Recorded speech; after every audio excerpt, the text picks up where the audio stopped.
আসসালামু আলাইকুম। আহ, একটা ব্যাপার না বললেই নয়, সেটা হচ্ছে আমাদের মাননীয় শিক্ষামন্ত্রী আমাদেরকে এমন একটা ধাঁধায় ফেলে দিয়েছেন যে আমাদের শিক্ষার ফিউচার কোন দিকে যাবে। বাংলাদেশে এসএসসি পরীক্ষার রেজাল্ট দিয়েছে, এরপরই একটা নাম বেশ চর্চা হচ্ছে, নাসিমা কাদের মোল্লা, এরকম একটা স্কুলের নাম যেখানে একদম 300 সামথিং স্টুডেন্ট, যারা সবাই সবাই প্লাস পেয়েছে। মানে even not a single student যে এ প্লাস ছাড়া ছিল, সবাই। আর বর্তমান সময়ে তো আহ, পাশের হারই খুবই তুলনামূলক বছরের থেকে খুবই কম এসেছে। সেই জায়গা থেকে আমাদের মাননীয় শিক্ষামন্ত্রী আমাদের শিক্ষার ফিউচারকে এমন একটা ধাঁধায় ফেলে দিয়েছেন যে আমাদের শিক্ষার ফিউচার বা আমাদের শিক্ষাঙ্গন, আমাদের শিক্ষার্থীরা আসলে ওই সেই স্কুলের মতো হবে, ব্রাইট হবে, তাদের শিক্ষার মান আরো উন্নতি হবে, নাকি স্টুডেন্ট সিগারেট এনে টিচারকে দিবে, টিচার সিগারেট টানবে, তেমন একটা সিচুয়েশন তৈরি হবে। কেন আমি খুব এত রুড একটা কথা বলছি, সে কারণটা আপনারা সবাই জানা। বাংলাদেশের সবচেয়ে বড় নিয়োগ বিজ্ঞপ্তি সেটা হয় এনটিআরসির মাধ্যমে।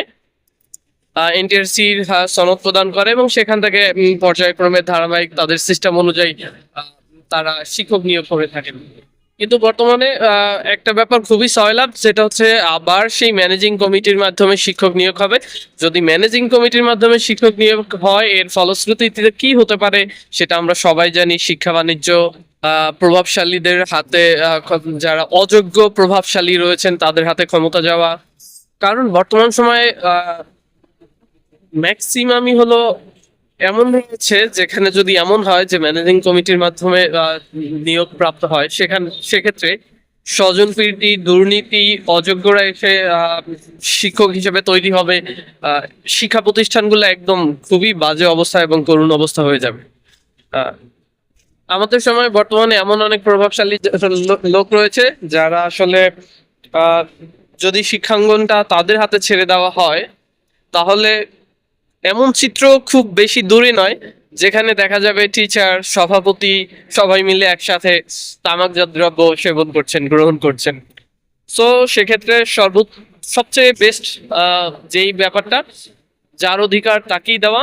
সে এনটিআরসির মাধ্যমে, এনটিআরসি যেভাবে শিক্ষক নির্বাচন করছে এবং সে যেভাবে শিক্ষক নিয়োগ দিচ্ছে, সেভাবে যদি হয় তাহলে শিক্ষা প্রতিষ্ঠান তার বেস্ট টিচারকে খুঁজে পাবে। বেস্ট টিচার হলে তার বেস্ট বা বেস্ট আউটপুট হবে, সেখান থেকে জাতি এবং শিক্ষা প্রতিষ্ঠান অনেক ভালো আসলে কি পাবে, ফলাফল পাবে